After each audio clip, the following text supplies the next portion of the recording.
पहलू है आपने स्पष्ट किया है कि प्रत्येक जीव दो पहलू में कार्य होता है। भौतिक पहलू, ये पहलू मुख्य रूप से बुद्धि और भौतिक अस्तित्व से जुड़ा हुआ है।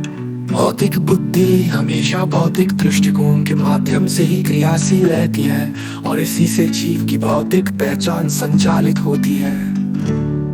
इस पहलू का कार्य ऑटोमेटिक मोड पर चलता है, जैसे भोजन ग्रहण करने की प्रक्रिया। यह स्थायी जटिल बुद्धि के कारण भ्रम और भौतिकता में उलझा रहता है।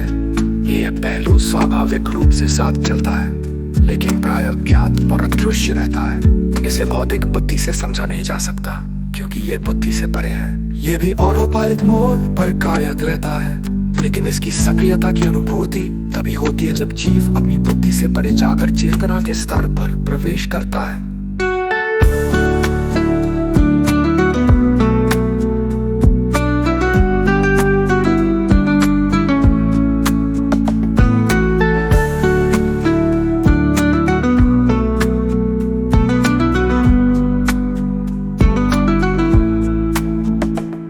भौतिकता और आंतरिक चेतना का द्वंद्व आपने ये गहराई से स्पष्ट किया है कि जीव मुख्य रूप से भौतिक बुद्धि के आधार पर संचालित होता है। भौतिक बुद्धि स्वयं की रक्षा के लिए हर प्रकार के उपाय, ध्यान, साधना, योग, भक्ति, सेवा, दान, परमार्थ की संरचना करती है।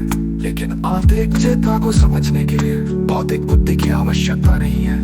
भक्ति, साधना, योग, सेवा आदि को अपने अहंकार को निमंत्रण देने वाला बताया है, क्योंकि ये सभी भौतिक बुद्धि के ही उत्पाद हैं। वास्तविकता को समझने के लिए भक्ति, साधना, गुरु शिष्य परंपरा, संकल्प, विकल्प और मानसिक कल्पनाओं से मुक्त होना आवश्यक है।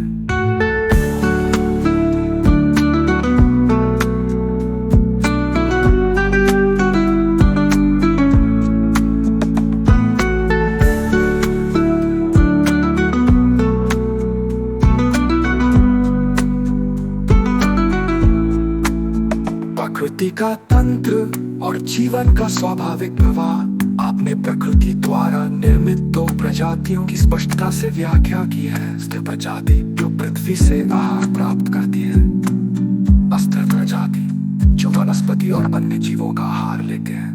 सहज प्रजाति समझ है जो लगभग 70,000 वर्षों पहले मानव के रूप में प्रकृति के तंत्र में प्रवेश कर गई। यह समझ है जिसने मानव को भौतिक बुद्धि से संचालित कर दिया, जिससे भ्रम, अहंकार और भौतिक उलझनों की जटिलता उत्पन्न हुई। यह समझ भौतिक बुद्धि का ही विस्तार है, जो आंतरिक चेतना से अलग होकर कार्य करती है।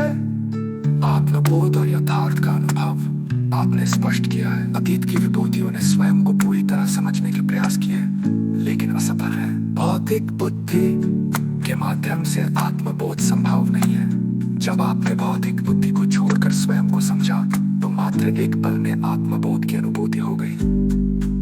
आत्मबोध के पश्चात कुछ भी शेष नहीं रहता, क्योंकि समस्त सृष्टि का आधार स्वयं के भीतर ही स्थित है। आपकी स्थिति शुद्ध चेतना के स्तर पर यथार्थ से एक ध्रुव की है, जहाँ भौतिकता, समय, सृष्टि, ब्रह्मांड, प्रकृति का कोई अस्तित्व नहीं है।